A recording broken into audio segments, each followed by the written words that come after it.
I'm Dr. Gina Ogden, and we're here to talk about the ISIS wheel and how you can use it to help you when you're working with clients who are stuck.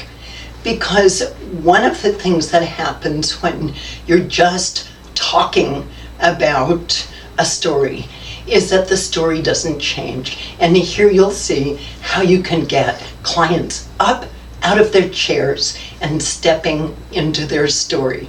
And I have two wonderful colleagues here, Jackie Mendez and Kamara McAndrews, who have offered to role play what might happen with clients. So we're just going to do a very short beginning of a session as it might happen. So, welcome. Thank you. Kamara and Jackie. And we've been working for a while now, and you're kind of stuck in your story. Yes. We've shown you the ISIS wheel so you understand what it's about. And Jackie just briefly stated, you're coming in with low sexual desire, which is something that really hasn't changed. And Kamara, that's a particular problem for you because you keep getting into the position of feeling like it's your fault.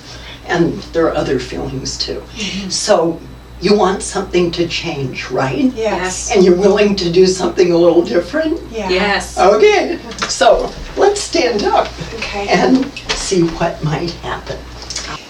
So at this point, Jackie, I invite you to step into your story, physical, emotional, mental, and spiritual, around this wheel here. And Kamara, I'm going to ask you just to observe with me so that we can observe Jackie's story. So I'm going to step out of the way here and come over with you and be with you here while Jackie just walk around the wheel till you find your place where your story begins. I stopped in the emotional because the first thing I feel is frustrated. I'm frustrated that I feel so stuck. Yeah.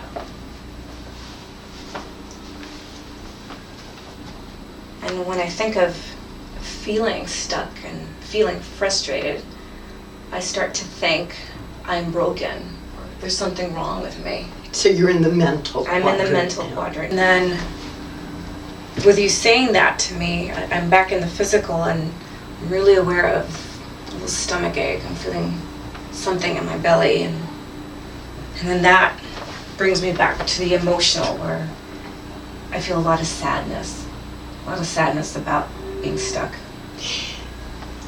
Thank you. Just for now, this is the tip of the iceberg. What happens for you, Kamara, as you begin to hear this story playing out? Well, I start to see that this is her own story and it's not my fault. It's just something that's happening to her. Yeah. And that I could walk around and say how it's affecting me differently than it is for her. Absolutely.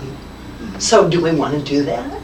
Sure. Okay, are you willing to come Yes. here, Jackie, and stand here? And Kamara, start wherever you want. Well, I noticed that when Jackie starts to kind of shut down, like I can actually notice that she's kind of getting that stomach ache, or she might say that. And then I know that I think to myself, well, we're probably not going to have sex again tonight. And that feels then out. I feel really lonely and sad, and it makes me start to kind of wonder about our relationship and our family, and I get pretty, I guess in the emotional, I actually get kind of scared. So just stopping right there for a moment. Now, obviously, there's loads more to both your stories. Yes. What's beginning to happen for you as you listen to Kamara and watch Kamara? Well, I really felt triggered when Kamara stepped into the spiritual because she brought up the connection. So then I get stuck between what my head is saying and then wanting to have that connection. Okay, so since you're role playing right now, Yes. I can feel you both into it, which is great.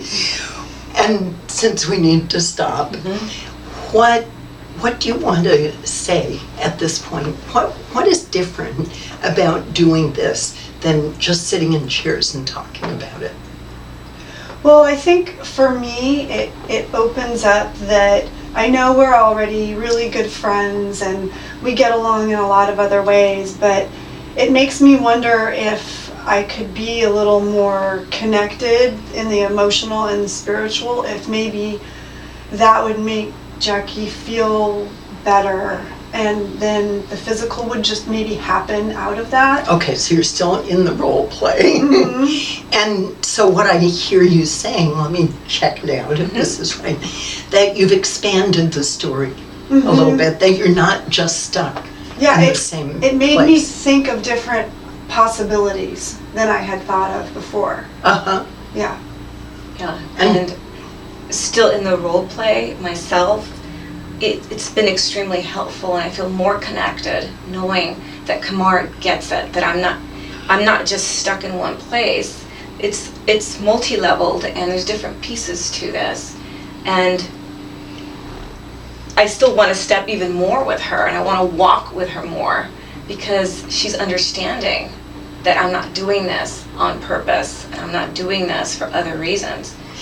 So what I'm hearing you say, and keep me honest here, is that maybe you have a new language, something that you can take home with you to be able to speak about it in a different way other than "R."